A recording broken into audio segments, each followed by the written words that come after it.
This tutorial is the second part of episode 3. I needed to start a new part, as part 1 was getting rather long and I still had some mask applications to cover. In this part, I'll be detailing how simple lower thirds can be enhanced with the use of masks. These lower thirds can be created quite quickly, and any copies made on the timeline can be quickly modified to suit the text string length. I also want to deal with tangents and how they affect mask boundaries at anchors. I touched on tangents in episode 2 and showed one practical result of applying tangents in episode 3.1. I want to explore more deeply how these work and how they can be manipulated to introduce elegance into custom masks. Another thing I want to demonstrate is how to apply motion tracking data to a mask. By doing this, it's possible to make a graphical element in the form of a mask follow a moving object.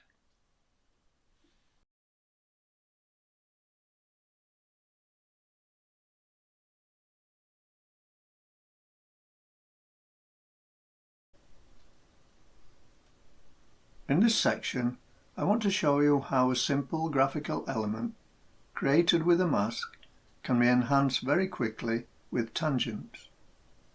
I've placed a green solid colour event on the timeline and opened up its pan crop tool.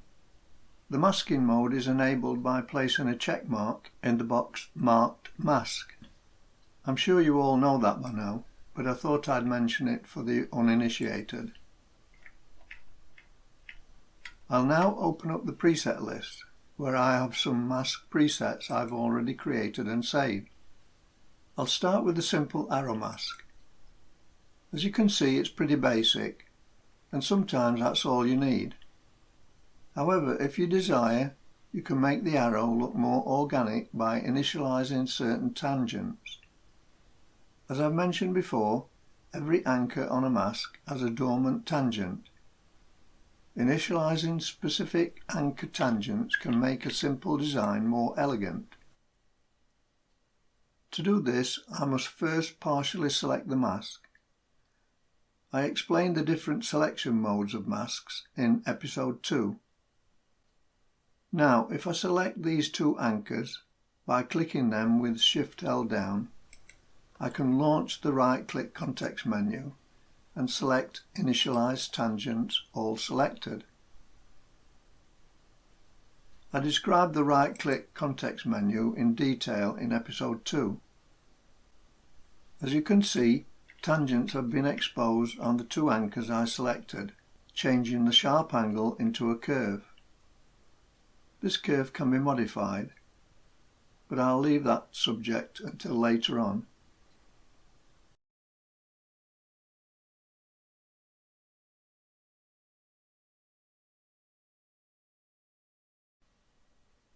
For this example, I'm going to use another of my presets. This is a simple star, and as you can see, like the arrow preset, it's angular and looks quite sharp. As with the arrow, this star can be made to look more aesthetically pleasing by applying tangents to specific anchors. With the mask partially selected, I'll hold Shift down and select all the anchors on the inside of the star.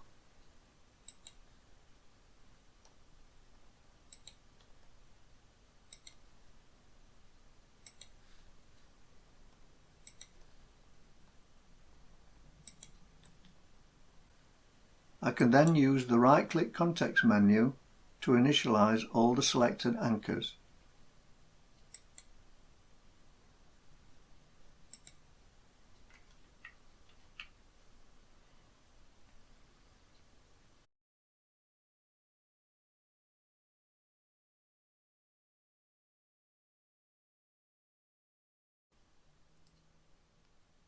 For this section, I'm going to use the mask I created around the sycamore tree in episode 3.1. This mask was created to demonstrate the application of a video effect to a mask, but for simplicity, it wasn't as accurate as it could be. I want to show you how to manipulate mask anchors and tangents in order to more closely follow the tree outline. I'll start as normal by opening up the Pan Crop tool for this event.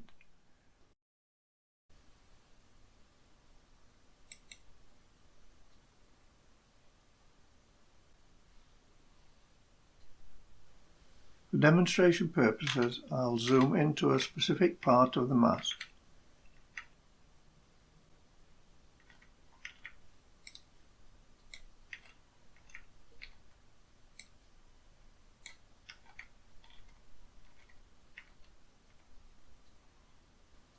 With the normal edit tool selected, I can adjust any anchors more precisely.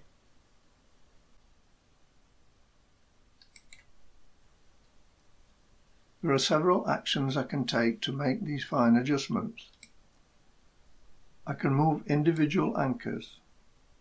When doing this, the mask must be partially selected. Also, make sure that the anchor being moved is the only one selected.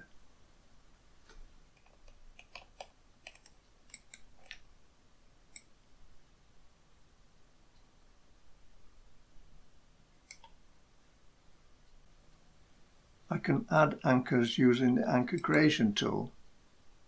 After adding the anchor, I can hold the Control key down, which will allow me to move it. I can initialize the tangent for a particular anchor. Holding the cursor over an anchor in Anchor Creation mode will change the mode to Split Tangent. Clicking the anchor in this mode will initialize the tangent for that anchor. If there's a sharp peak at the anchor, the tangent will attempt to smooth it out. However, this doesn't always have the desired effect. If this is the case, some manipulation of the tangent is required. When a tangent is initialized, it takes the form of two opposing Bezier handles extending from the anchor point.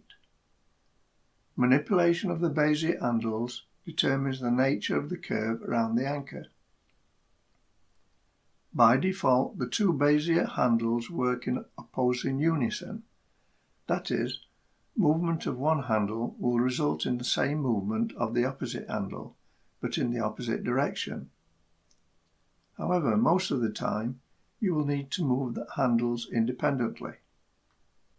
With the Split Tangent tool enabled, as I've mentioned in episode 2, the mouse cursor changes to an inverted V pointing to about 10 o'clock, but only when it's over an anchor or Bezier handle.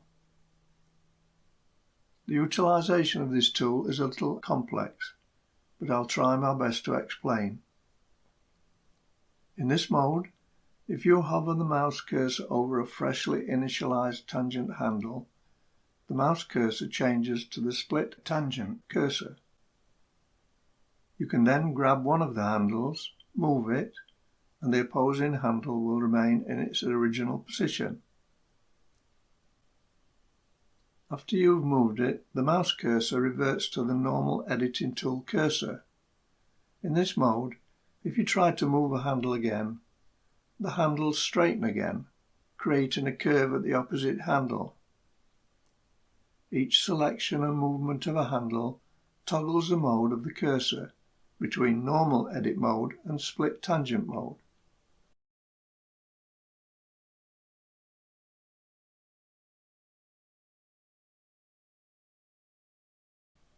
I'm not sure that this is the way that it should work.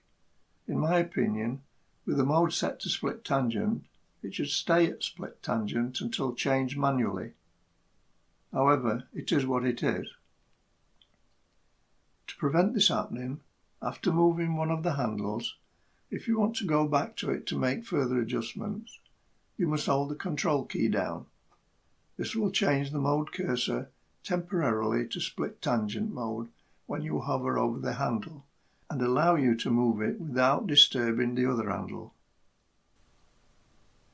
Having said all that, you can use the Bezier handles to change the curves at anchors where necessary.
This section requires a working knowledge of motion tracking and the procedure for applying the motion tracking data to a video event.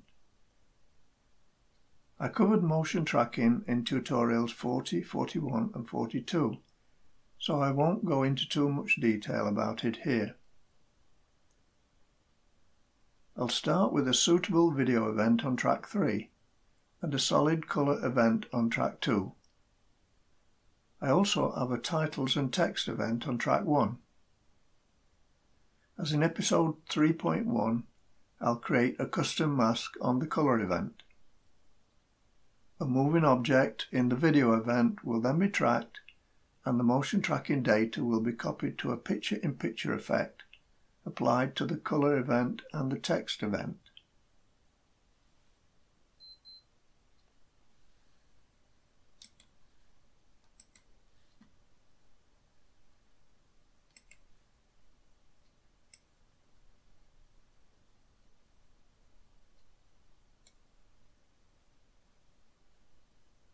I intend to track this tower and have an arrow and text combination follow it.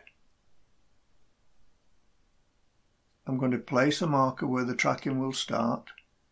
This will make things easier.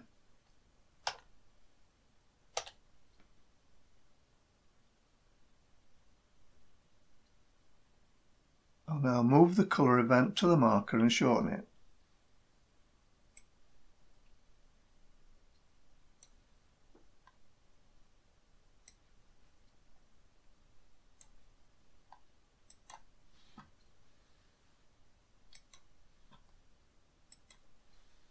And do the same with the titles and text event.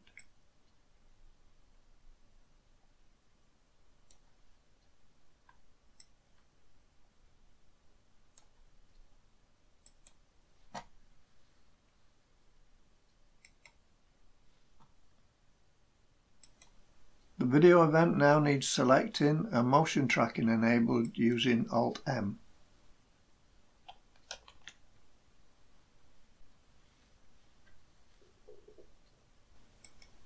In this particular case, I'll set the mode to location.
I'll now unmute track 2 and load my preset arrow into the pan crop frame.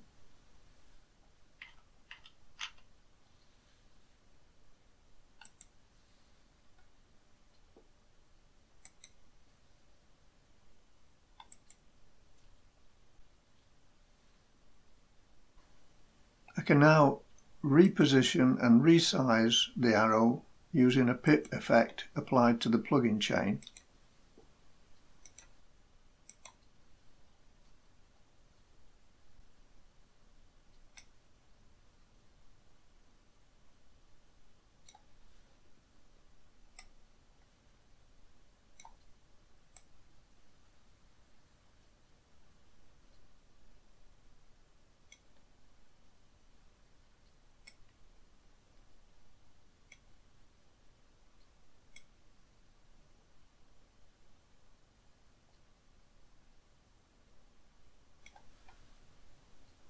With the video event selected, I'll close the pan crop window. In the motion tracking panel, I'll click the drop down arrow and select Vegas Solid Color and Vegas Picture in Picture.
I now need to carry out the same procedure for the titles and text event.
Now, as you can see, part of the first and last characters have been cut off.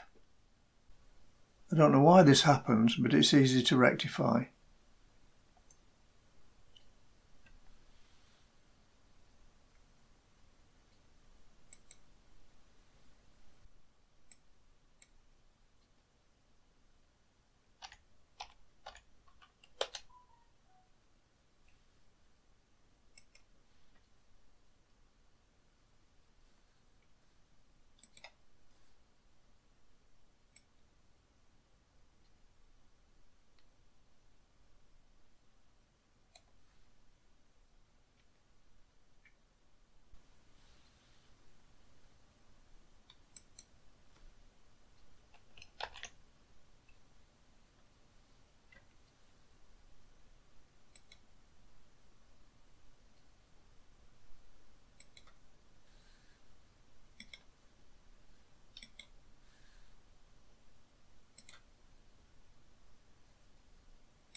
Now that the tracking has been completed, I can place a 10-frame fade at the start of each event so that they don't appear abruptly.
I've described how to create lower thirds in several of my tutorials.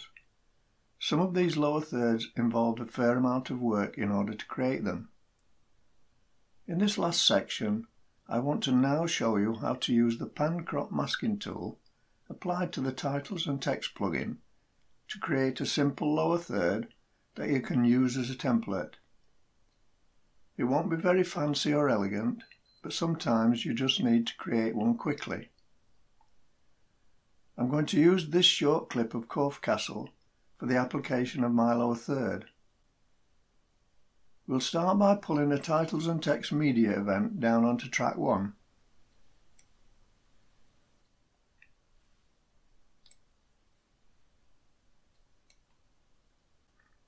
I'll shorten the length to 7 seconds and place it in the middle of the clip.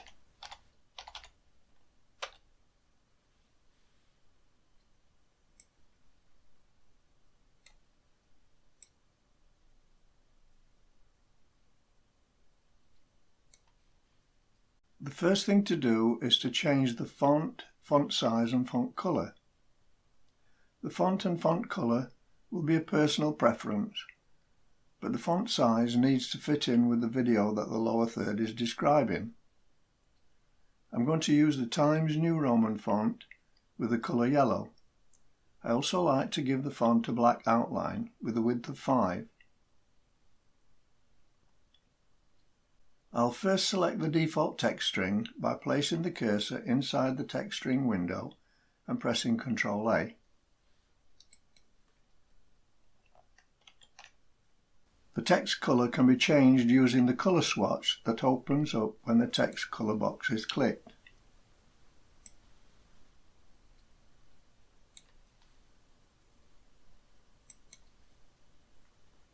An outline can be applied using the options in the outline section. I'll set the outline colour using the colour swatch and the width as required using the slider or the numeric parameter box. The slider has a maximum width of 10, but the numeric parameter box will accept widths of up to 100, although going overboard with this parameter can produce some undesirable results.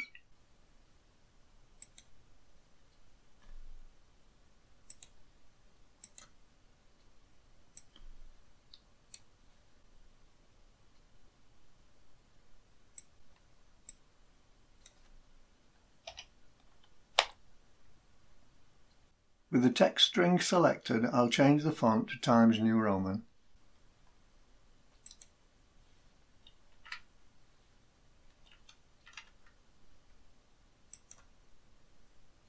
The font size will be a trial and error procedure. This is because the size depends upon the font used and must also complement the resolution of the video that the lower third will be applied to. As an example, for a 1920 by 1080 resolution and Times New Roman font, I prefer a font size of 16.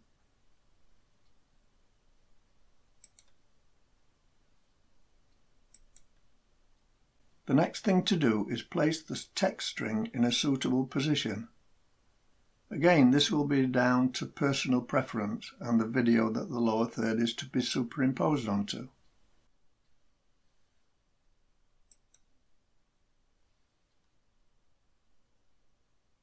The text string is repositioned in the normal way using the location parameter window or numeric parameter box.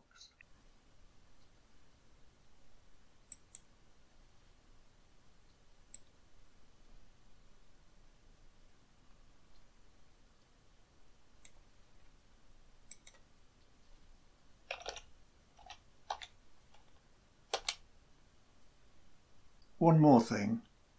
Make sure that the Align Center button is selected. This will have no effect on a single line of text, but if your lower third contains 2 or more lines of text, this will ensure that all lines are centered. When the lower third is placed onto the video event, it needs to stand out so it can be read easily. To make this happen, I like to give the text a coloured semi-transparent background. This can be achieved easily using the pan crop masking mode applied to the titles and text event. Before doing this though, I need to apply the background colour to the event. To do this, I click the Advanced drop-down arrow and click on the background colour box.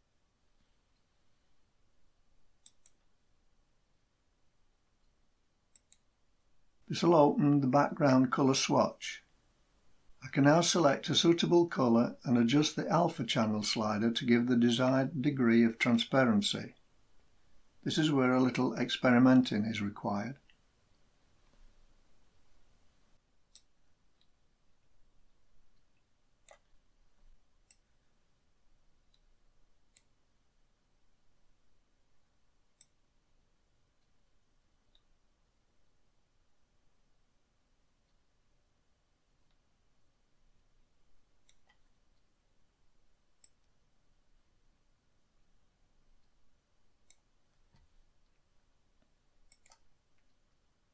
When satisfied, you can save the design as a preset by typing a suitable name in the preset field, then clicking the floppy disk icon.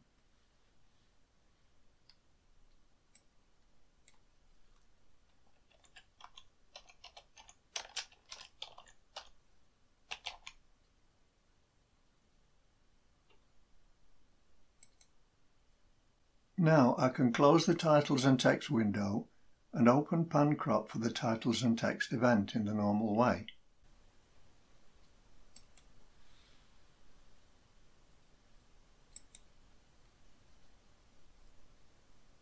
I then need to change the mode to mask by clicking the mask checkbox to the left of the keyframe controller.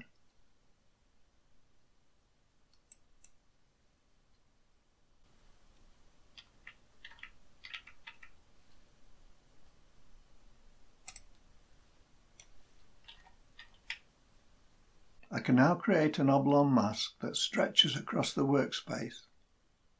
It doesn't matter at this stage about the exact dimensions of the mask.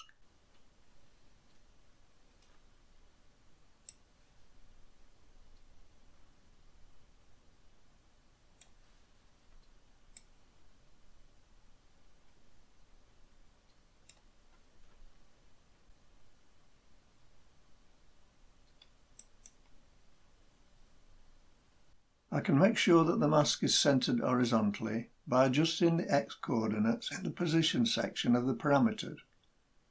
For example, with a 1920 by 1080 display, an X value of 960 will ensure that the mask is centered horizontally.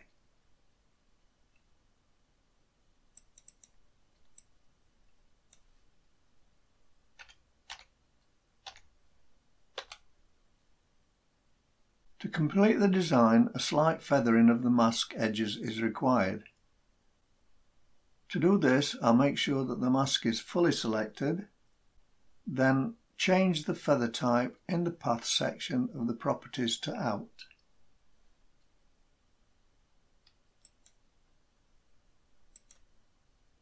I can then adjust the feather percent value to suit. 2 is a suitable number, but this is down to personal preference.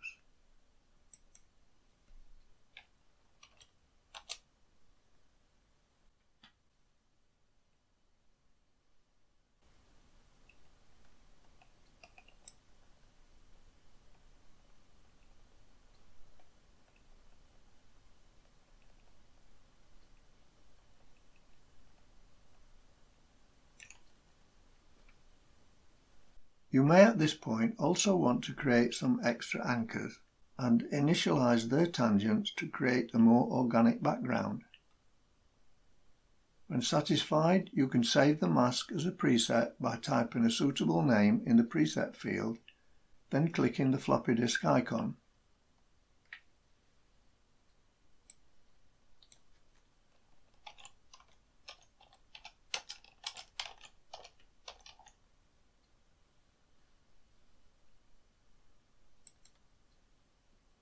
Now, whenever you want a lower third, just pull down a titles and text event onto the timeline, click on the preset drop-down arrow and locate your saved preset.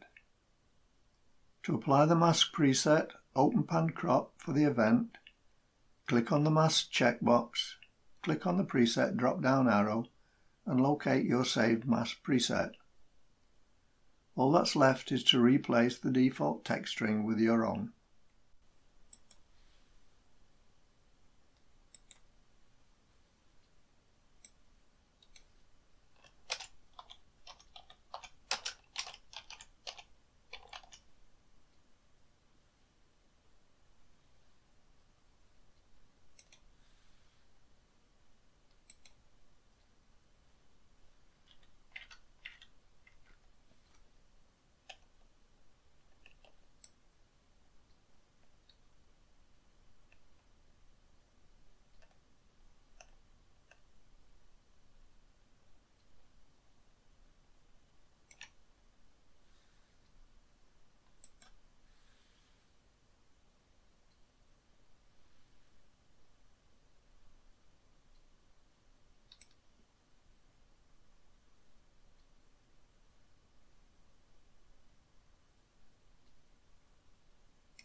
So that concludes this 4-part series on the pan crop tool.